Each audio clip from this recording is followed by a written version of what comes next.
الشیطان الرجیم بسم اللہ الرحمن الرحیم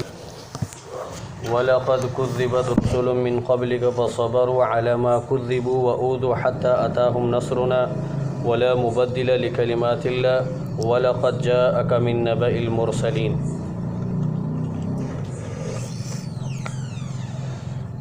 گزشتہ درس کے اندر یہ بتایا گیا تھا کہ تباہ و برباد ہو گئے وہ لوگ جنہوں نے اللہ کی ملاقات کو جھٹلایا اور اس کا انکار کیا، یہاں تک کہ اچانک ان کی موت یا قیامت آ گئی اور پھر وہ کہنے لگے کہ ہائے افسوس ہماری اس نادانی پر کہ ہم نے اس دن کو جھٹلایا یا اس وقت کو جھٹلایا۔ فرمایا کہ وہ اپنے گناہوں کے بوجھ اپنی پشتوں کے اوپر اٹھائے ہوئے ہوں گے اور ان کا یہ بوجھ اٹھانا بہت ہی برا ہوگا۔ وجہ یہ تھی ان کی کہ یہ حب دنیا کے اندر یعنی حب جاہ اور حب مال دو بیماریاں ان کو لاحق تھی، جس کی وجہ سے یہ حق کی مخالفت کرتے تھے اور اللہ کے نبیوں کی تکذیب کرتے تھے۔ فرمایا کہ یہ دنیا کی زندگی کچھ بھی نہیں، یہ تو کھیل تماشا ہے، لو لعب ہے۔ آخرت کا گھر یہ تقوی والوں کے لیے بہتر ہے، ڈرنے والوں کے لیے، کیا تمہیں عقل نہیں؟ پھر اس کے بعد اللہ نے اگلی آیت میں اپنے نبی کو تسلی دی تھی کہ ہم جانتے ہیں کہ آپ کو ان لوگوں کی یہ باتیں، آپ کے پروگرام کا انکار کرنا، آپ کی رسالت کا انکار کرنا، آپ کے مشن کا انکار کرنا، آپ کے جو آپ توحید کی دعوت دیتے اس کا انکار کرنا، یہ آپ کو تکلیف دیتا ہے، آپ کو گراں گزرتا ہے، لیکن یہ حقیقت میں بدبخت آپ کو نہیں جھٹلا رہے، آپ سے انہیں کوئی چڑ نہیں ہے، آپ سے انہیں کوئی تعلق نہیں، آپ ان کے پاس کافی عرصے رہے ہیں۔ جب اللہ کے نبی نے خود کہ ابو جہل وغیرہ بڑے بڑے مشرکین سے پوچھا کہ بتاؤ میں تمہارے اندر کافی عرصے رہا ہوں، تم نے مجھے کیسے پایا؟ حل وجدتمونی صادقا او کاذبا، کیا تم نے مجھے سچا پایا یا جھوٹا؟ تو سب نے کہا کہ جی آپ سچے ہیں، آپ صادق ہیں، آپ امین ہیں۔ لیکن یہ اس وقت تک تھا جب تک اللہ کے نبی صلی اللہ علیہ وسلم کو نبوت عطا نہیں ہوئی تھی۔ جب نبوت ملی اور آپ علیہ الصلاۃ والسلام نے نبوت کا پروگرام ان کے سامنے پیش کیا اور کہا کہ جی اللہ نے مجھے نبی بنایا ہے اور میں یہ پروگرام تمہارے سامنے لے کے آیا ہوں کہ اللہ کے سوا کوئی معبود نہیں، اللہ کے ساتھ کوئی شریک نہیں، اللہ اکیلے کی عبادت کی جائے، اسی سے مدد مانگی جائے، اسی سے حاجت روائی کے لیے اس کو طلب کیا جائے۔ تو ان لوگوں نے مخالفت شروع کر دی، تو اللہ نے فرمایا کہ یہ حقیقت میں آپ کو نہیں جھٹلا رہے بلکہ یہ بدبخت ظالم میری آیتوں کو جھٹلا رہے ہو، میری آیتوں کا انکار کر رہے ہیں۔ اب یہ جو آج کی آیت ہے اس میں اللہ تبارک و تعالی نے مزید اپنے نبی کو تسلی بھی دی ہے اور درمیان میں بڑے پیار بھرے انداز سے اللہ نے اپنے نبی کو تنبیہ بھی کی ہے اور سمجھایا بھی ہے کہ آپ ان کے غلط خواہشات اس کی پیروی نہ کریں اور ان کے جو غلط مطالبات ہیں اس کے پیچھے آپ نہ پڑیں۔ وہ پوری تفصیل انشاءاللہ آگے آئے گی۔ تسلی دی، تسلی برائے نبی۔ فرمایا کہ وَلَقَدْ كُذِّبَتْ رُسُلٌ مِّن قَبْلِكَ، تحقیق جھٹلائے گئے آپ سے پہلے بہت سارے انبیاء علیہم الصلاۃ والسلام۔ قرآن کریم کے اندر ان کی تفصیل موجود ہے اور انہوں نے اس تکذیب اور جھٹلانے پر کیا کیا؟ فرمایا کہ فَصَبَرُوا عَلَى مَا كُذِّبُوا، انہوں نے اس تکذیب کے اوپر صبر کیا، وَأُوذُوا، اور جو تکلیف ان کو دی گئی اس پر بھی انہوں نے صبر کا دامن تھامے رکھا، حَتَّى أَتَاهُمْ نَصْرُنَا، یہاں تک کہ ہماری مدد ان کو آ پہنچی، وَلَا مُبَدِّلَ لِكَلِمَاتِ اللَّهِ، کوئی اللہ کی بات کو تبدیل نہیں کر سکتا۔ وَلَقَدْ جَاءَكَ مِن نَّبَإِ الْمُرْسَلِينَ، تحقیق آپ کو قرآن کے ذریعے سابقہ بہت سارے انبیاء کے حالات معلوم ہو چکے، ان کے حالات سے ہم نے آپ کو باخبر کر دیا ہے۔ تو یہ قرآن کریم کے اندر سورہ ہود کے اندر بھی تفصیلاً اور سورہ شعراء کے اندر بھی تکذیب انبیاء کی تفصیل موجود ہے کہ جب انبیاء علیہم الصلاۃ والسلام نے اپنی قوم کے سامنے وہ مشن جو اللہ نے ان کو دیا تھا، جو پروگرام اللہ نے ان کو دیا تھا، وہ جب اپنی قوم کے سامنے رکھا تو ان تمام نے بدبختوں نے انبیاء کی تکذیب کی، انبیاء کو جھٹلایا۔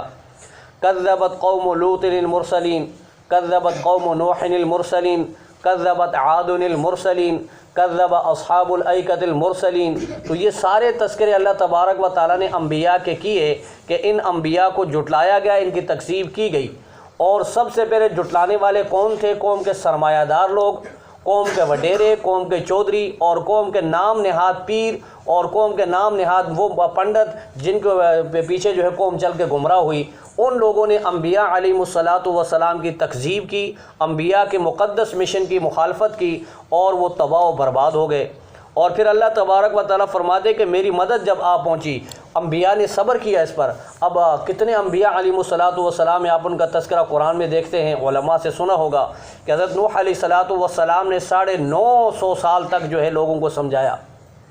تنہائی میں بھی سمجھایا، مجمع کے اندر بھی سمجھایا، بازاروں میں بھی سمجھایا، دن کو بھی سمجھایا، رات کو بھی سمجھایا، لیکن وہ بدبخت جو ہے الٹا حضرت نوح علیہ الصلاۃ والسلام کو برا بھلا کہنے لگے۔ اور یہاں تک کہ روایتوں میں آتا ہے، کتابوں میں لکھا ہے کہ ایک مرتبہ نوح علیہ الصلاۃ والسلام نے دعوت دی تو ایک بوڑھا جا رہا تھا اور اس کے ساتھ چھوٹا سا بچہ تھا۔ اس بدبخت نے اس بچے کے ہاتھ میں پتھر دیا کہ اس بوڑھے کو مارو، یہ ہمیں ہمارے دین سے پھیرنا چاہتا ہے، نوح علیہ السلام کے بارے میں کہا۔ اور اس بچے نے جب پتھر مارا تو نوح علیہ الصلاۃ والسلام پھر نا امید ہو گئے کہ اے اللہ اب یہ قوم جو ہے بہت ہی سخت دل ہو چکی ہے، ان کے دل جو ہے پتھروں سے بھی زیادہ سخت ہو چکے ہیں۔ تو پھر حضرت نوح علیہ الصلاۃ والسلام نے اللہ کی بارگاہ میں ہاتھ اٹھائے، قال رب انصرنی علی القوم المفسدین، اے اللہ اس فاسد قوم کے بارے میں جو ہے میری مدد فرما۔ تو اللہ تبارک و تعالیٰ نے پھر حضرت نوح علیہ الصلاۃ والسلام فرمایا کہ جب نوح علیہ السلام صبر کرتے رہے حتیٰ اتاہم نصرنا، پھر اللہ کی مدد آ پہنچی۔ ففتحنا ابواب السماء بماء منہمر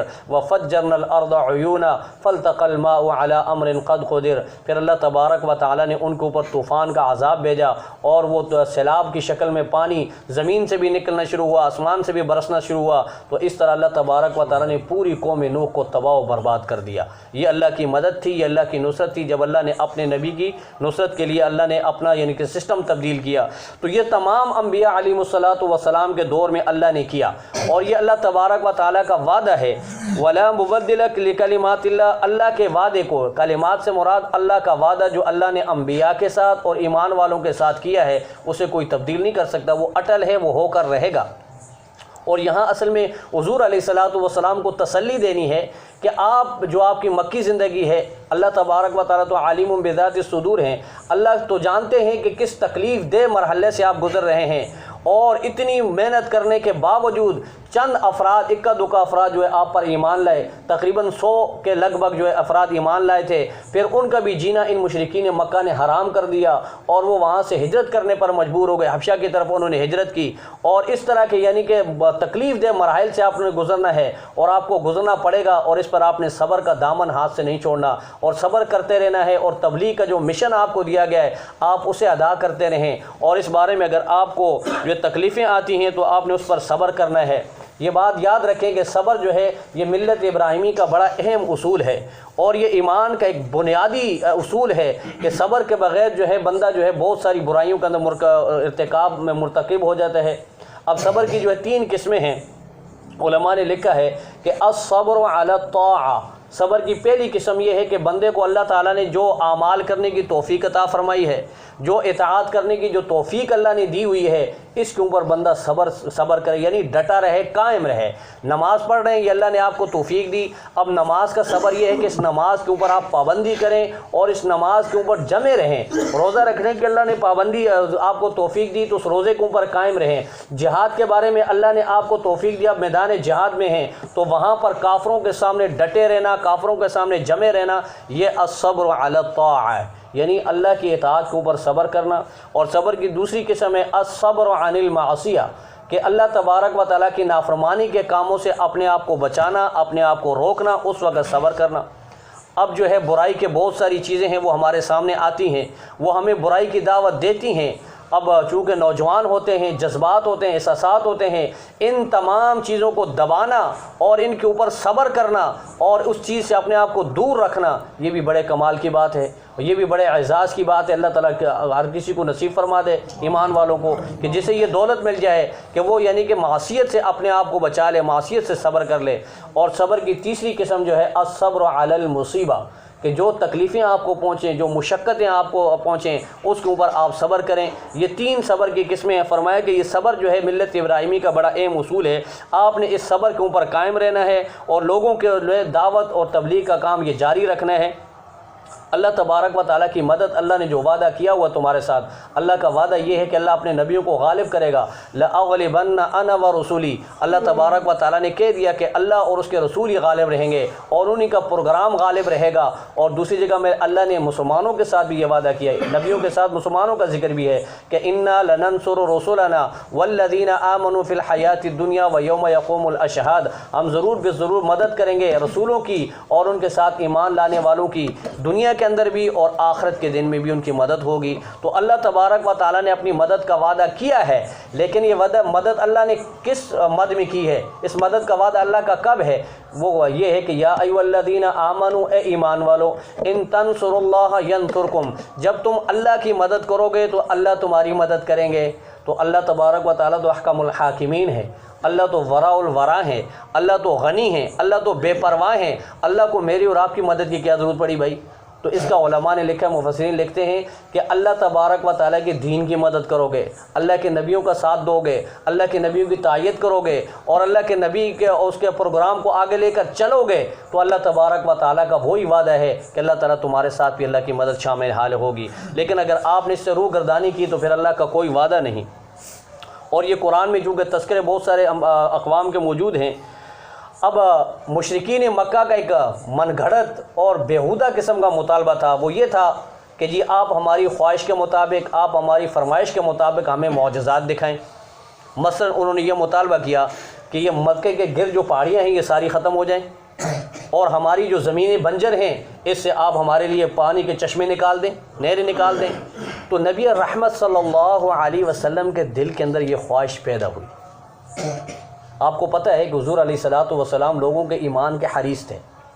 کہ یہ بدبخت جو ہیں جہنم میں نہ جائیں، یہ جنت میں جانے والے بن جائیں، اور سارے کے سارے لوگ، میری قوم کے سارے افراد جو ہے وہ ایمان والے بن جائیں، ایمان لانے والے بن جائیں۔ تو اس لیے حضور علیہ الصلوۃ والسلام کے دل میں یہ خواہش پیدا ہوئی کہ اگر یہ کام ہو جائے معجزتاً، یہ مکے کی پہاڑی بھی ہٹ جائیں اور ان کے لیے یہاں سے پانی کے چشمے بھی نکل جائیں، تو اس میں کام ہوتا ہے کہ یہ بدبخت ایمان لے آئیں گے۔ نبی کریم علیہ الصلوۃ والسلام کے دل مبارک کے اندر یہ خیال آیا، تو اللہ تبارک و تعالیٰ نے اپنے نبی کو بڑے پیارے انداز سے، محبت بھرے انداز سے تنبیہ فرمائی کہ اے میرے محبوب صلی اللہ علیہ وسلم، اگر یہ معجزہ آپ کے بس میں ہے تو آپ جو ہے زمین کے اندر سرنگ کیجئے اور وہاں سے پانی نکالیے، اور اگر وہ جو مطالبہ کر رہے ہیں کہ جی آپ جو ہمارے سامنے آسمان کی طرف ایک سیڑھی لگائیں اور اس سیڑھی کے اوپر آپ آسمان پہ چلے جائیں، وہاں سے ہمارے وڈیروں، ہمارے سرداروں کے نام ایک مکتوب آئے اور ایک خط آئے اور اس کو پھر ہم پڑھیں، اپنی آنکھوں سے دیکھیں، پڑھیں اس کو، تو پھر اس کے بعد ہم سوچیں گے آپ پر ایمان لانے کے بارے میں۔ تو اللہ نے فرمایا اگر یہ تیرے اختیار میں ہے میرے محبوب تو آپ کیجئے، سیڑھی لگائیے، آسمان پہ چڑھیے، زمین کے اندر سرنگ کیجئے اور وہاں سے پانی کے چشمے نکالیے، لیکن یہ معجزے آپ کے اختیار میں نہیں ہیں، یہ اللہ کے اختیار میں ہیں۔ اللہ جب چاہیں گے آپ کے ذریعے اس کو یعنی کہ اللہ صادر فرمائیں گے، لیکن اس کی کیا گارنٹی کہ اگر اللہ تبارک و تعالیٰ ان کے یعنی فرمائشی معجزات ان کو دکھا دے اور پھر اس کے بعد یہ ایمان لے آئیں گے؟ اس سے پہلے چونکہ واقعہ ہو چکا کہ ان مشرکین کے مطالبے کے اوپر، ان کی فرمائش پر ایک معجزہ دکھایا گیا۔ وہ معجزہ کیا تھا؟ مشرکین نے مطالبہ کیا کہ جی آپ اگر نبی ہیں تو اس چاند کے 2 ٹکڑے کر دیں، ہم آپ کو نبی مان لیں گے۔ تو اللہ تبارک و تعالیٰ نے یہ معجزہ حضور علیہ الصلوۃ والسلام کے ہاتھ پر ظاہر کیا۔ اللہ نے اپنے نبی کو کہا کہ آپ انگلی سے اشارہ کریں۔ حضور نبی رحمت صلی اللہ علیہ وسلم نے انگلی مبارک سے چاند کی طرف اشارہ کیا، چاند 2 ٹکڑے ہو گیا۔ پھر اس کے بعد ان کا کیا ہوا؟ بجائے ماننے کے کہا کہ ھذا سحر مستمر، یہ تو جادو ہے جی، یہ تو کھلا جادو ہے۔ اور بعض بدبختوں نے کہا کہ نہیں جی یہ تو ہماری نظر بندی ہو گئی ہے، ہماری نظر بندی کی، اس کی کوئی حقیقت نہیں ہے۔ تو بہرحال دور دراز سے جو قافلے آ رہے تھے، جو قافلے وہاں مکہ کے اندر آئے، تو ان سے پوچھا کہ یا فلاں تاریخ کو ایسا ہوا؟ تو انہوں نے کہا جی بالکل ایسا ہوا، فلاں تاریخ فلاں وقت میں جو ہے یہ سورج چاند جو ہے وہ 2 ٹکڑے ہوا، ہم نے دیکھا ہے۔ اس کے بعد بھی تکذیب کی، نہیں مانا۔ لیکن چونکہ اللہ کی مشیت یہ نہیں ہے، اللہ تبارک و تعالیٰ کا پروگرام، اللہ کی جو تکوینی مصلحات ہے وہ یہ نہیں ہے کہ زبردستی لوگوں کو جو ہے ایمان والا بنایا جائے یا زبردستی ان کے اوپر ایمان کو ٹھونسا جائے۔ اللہ تبارک و تعالیٰ ایمان کی دولت اسے ہی دیتے ہیں جس سے اللہ تبارک و تعالیٰ محبت کرتے ہیں۔ یہ بات ذہن میں رکھیں آپ، یہ بات آپ نے ذہن میں رکھنی ہے کہ اللہ ایمان کی دولت اسے ہی دیں گے جس سے اللہ محبت کرتے ہیں۔ حدیث میں اللہ کے نبی نے فرمایا ان اللہ قسم بینکم اخلاقکم کما قسم بینکم ارزاقکم، اللہ تبارک و تعالیٰ نے تمہارے اخلاقوں کو تقسیم کیا ہے، بعض کو اچھے اخلاق والا بنایا، بعض کم درجے کے اخلاق والے ہیں، بعض بد اخلاق ہیں، اور فرمایا کہ اسی طرح اللہ تعالیٰ نے تمہارا رزق بھی تقسیم کیا ہے، کسی کو اللہ نے زیادہ دیا ہے، کسی کو اللہ تعالیٰ نے جو ہے درمیانے درجے کا دیا ہے، کسی کو اللہ تبارک و تعالیٰ نے بالکل یعنی کہ ایک وقت کا کھانا بھی اس کے لیے تلاش کرنا جو مشکل ہو جاتا ہے، یہ اللہ کی تقسیم ہے۔ فرمایا کہ ان اللہ یعطی الدنیا من یحبہ ومن لا یحبہ، اور یہ بات یاد رکھو کہ اللہ تبارک و تعالیٰ دنیا ہر اس آدمی کو دیتے ہیں جس سے اللہ محبت کریں یا نہ کریں، لیکن ایمان کا معاملہ یہ ہے کہ انہ لا یعطی الایمان الا من یحبہ، کہ اللہ تعالیٰ ایمان کی دولت اسے ہی دیں گے جس سے اللہ محبت کرتے ہیں۔ تو یہ بات تو ذہن میں آئے کہ بھائی اللہ نے جب محبت کی تو اللہ نے ہمیں ایمان کی دولت سے نوازا، تو ہم اللہ کے محبوب بھی ہیں، ٹھیک ہے نا جی، اللہ نے ہم سے محبت کی، اللہ نے ہمیں توفیق دی، ورنہ جو ہے ہم اس قابل تو نہیں، ہمارے اندر یہ صلاحیت تو نہیں ہم ایمان لے آتے، یہ تو اللہ کی مہربانی ہے۔ قرآن میں دوسری جگہ سورہ حجرات میں موجود ہے کہ اے میرے نبی آپ ان ایمان والوں سے، مسلمانوں سے کہہ دیجئے کہ یہ اگر یہ دل میں ان کے خیال آئے، ان کے دل کے اندر یہ وسوسہ پیدا ہو کہ جی ہم نے جو ہے اسلام قبول کر کے دین اسلام پہ بہت بڑا احسان کیا ہے، ٹھیک ہے نا، میری وجہ سے جو ہے اسلام کو تو بہت بڑا یعنی کہ مرتبہ مل گیا، نعوذ باللہ، اور اسلام کی شان بڑھ گئی میرے وجہ سے، یعنی کہ میں کہوں میرے دل میں یہ خیال ہے، تو اللہ نے قرآن میں فرمایا قُل لَا تَمُنُّوا عَلَيَّ إِسْلَامَكُمْ، تم نے کوئی اسلام پر احسان نہیں کیا، بلکہ بَلِ اللَّهُ يَمُنُّ عَلَيْكُمْ أَنْ هَدَاكُمْ لِلْإِيمَانِ، یہ تو اللہ نے تم پہ احسان کیا کہ تمہیں ایمان کی دولت سے نوازا، ٹھیک ہے۔ تو بندہ جو ہے یہ اسلام قبول کر کے ہم نے کوئی احسان نہیں کیا، یہ اللہ کی مہربانی ہے کہ اس نے ہمیں ایمان والوں میں شامل کیا۔ تو بہرحال حضور علیہ الصلوۃ والسلام نے جب ان کے یہ مطالبات آپ علیہ الصلوۃ والسلام کے دل میں یہ خواہش پیدا ہوئی تو اللہ تبارک و تعالیٰ نے تنبیہ فرمائی کہ وَإِنْ كَانَ كَبُرَ عَلَيْكَ، اگر ان کا یہ انکار کرنا اور یہ آپ کے پروگرام سے اعراض کرنا آپ کو گراں گزرتا ہے، آپ کو اچھا نہیں لگتا، آپ کو برا لگتا ہے کہ یہ میرے پروگرام سے اعراض کیوں کر رہے ہیں، میرے پروگرام سے کیوں منہ موڑ رہے ہیں، اور ان کے آپ فرمائشی معجزات ان کو دکھانا چاہتے ہیں، تو فَإِنِ اسْتَطَعْتَ أَن تَبْتَغِيَ نَفَقًا فِي الْأَرْضِ، اگر آپ کے اندر طاقت ہے، آپ استطاعت رکھتے ہیں تو زمین کے اندر سرنگ بنائیے، او سلمًا فی السماء، یا آسمان کی طرف سیڑھی لگائیے، فَتَأْتِيَهُمْ بِآیَةٍ، اور ان کو کوئی نشانی لا کے دکھا دیجیے۔ یہ نبی کے اختیار میں نہیں ہوتا، معجزہ اللہ دکھاتے ہیں، اللہ تبارک و تعالیٰ نبی کے ذریعے دکھاتے ہیں، کرامت اللہ دکھاتے ہیں، ولی کے ذریعے دکھاتے ہیں، باقی اس میں جو ہے نہ نبی کا اختیار ہوتا ہے نہ ولی کا اختیار ہوتا ہے۔ تو فرمایا ایک صورت ہے، اگر آپ اتنے حریص ہیں ان کے کہ یہ سارے کے سارے ایمان لے آئیں، تو وہ صورت صرف ایک ہی ہے، وہ یہ ہے کہ وَلَوْ شَاءَ اللَّهُ، اگر اللہ چاہتا لَجَمَعَهُمْ عَلَى الْهُدَى، تو اللہ تبارک و تعالیٰ ان تمام کو جمع کر دیتا ہدایت کے اوپر، لیکن یہ اللہ کی مشیت نہیں ہے،